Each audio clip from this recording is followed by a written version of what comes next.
Alors, donc, je parlais de détouchage. Le détouchage, c'est peut-être facultatif, mais en réalité, il y a des moments où vous êtes obligé de détoucher quand même, hein. Ça dépend de la culture que vous voulez effectuer. Voilà, si la culture ne demande pas de détouchage, vous n'allez pas faire de détouchage. Parce que si c'est une culture, par exemple, si vous devrez finir de faire l'antenage, si c'est bien fait et qu'il n'y a pas trop de morceaux de bois, vous ne pouvez pas passer au détouchage. Maintenant, vous pouvez faire vos billonnages tranquillement, ça dépend maintenant de l'état de votre parcelle. Mais bon, en général, les sévanes, les hachets, bon, on ne demande pas tout ça. Ce que je viens de citer, ce sont des choses qui concernent seulement que les forêts. Lorsque vous êtes en face d'une plantation ou d'une parcelle où il y a une forêt, vous êtes obligé, dans ce cas de figure-là, de faire toutes ces activités. Donc, toutes ces activités sont plus ou moins facultatives. C'est-à-dire que ça dépend de l'état de votre forêt que vous avez et qui va vous déterminer les activités à effectuer. Mais j'énumère toutes les activités de sorte à ce que vous puissiez être au parfait de toutes ces activités-là. Voilà. Et puis, bon, si vous êtes confronté à cela, déjà, chacun va refaire peut-être son devis, hein, avec les éléments qui sont là, avec l'état de son terrain. Et puis, il peut refaire carrément son tableau et sortir les éléments qui l'intéressent dedans. Mais moi, j'ai mis tous les éléments possibles que vous pouvez rencontrer lors de vos projets, tout ce que vous pouvez rencontrer en fonction de l'état de vos différents terrains. Si c'est savane, il y a ces éléments qui sont à l'intérieur. Vous pouvez les sortir. Si c'est forêt, il y a ces éléments qui veulent sortir. Et vous allez sortir ces éléments et vous allez faire vous-même votre propre tableau type à votre projet. Voilà, à votre parcelle, tout simplement.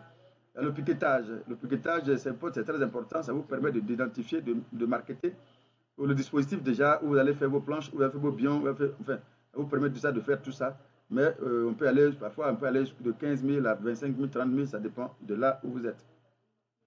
La confection des planches manuellement. Souvent, quand vous voulez faire une culture qui demande des planches, il y a la confection des planches. Mais en général, ça coûte un peu. Ça peut coûter un peu. Parfois, même, on peut aller jusqu'à 200 000, 100, 200 000 à 200 000 en fonction, je veux dire, de 50 000 à 200 000 en fonction de l'état de votre terrain et en fonction de la zone où vous vous trouvez. C'est très important aussi également de le savoir. Pareil pour le bionnage. Le bionnage ici peut partir jusqu'à un hectare peut aller jusqu'à de 50 à 150, 150 000, 200 000. Ça dépend toujours de là où vous vous trouvez. Voilà, c'est un peu comme ça il faut voir la chose. Bien.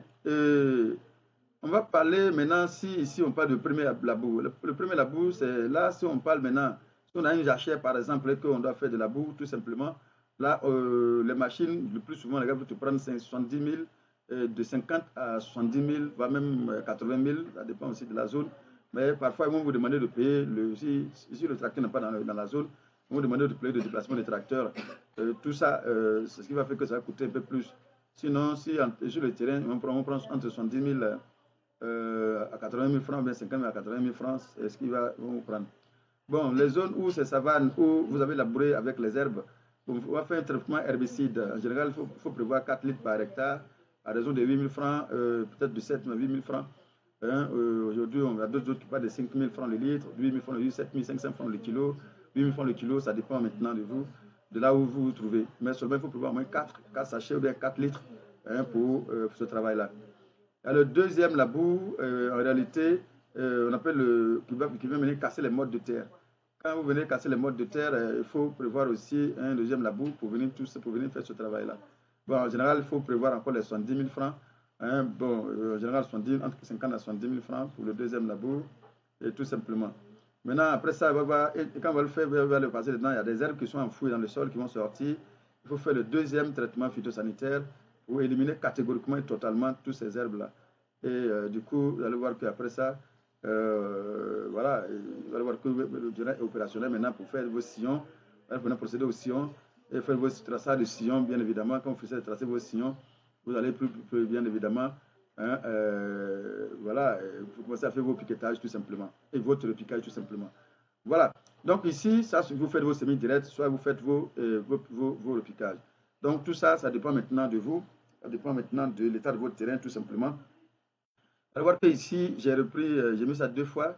Bon, ça veut dire qu'il y a des zones, hein, ça dépend du technicien qui va venir faire votre travail. Là, je vous dis toujours dans le milieu agricole, c'est la discussion. Allez, vous discutez, vous tombez d'accord sur un certain nombre de prix et tout pour travailler. Bon, j'ai mis 30 000 francs pour le piquetage parce que ça dépend du technicien qui va aller faire votre travail. Voici un peu déjà ce qu'on peut dire sur la préparation de la parcelle. Et on va continuer maintenant sur le niveau des semences.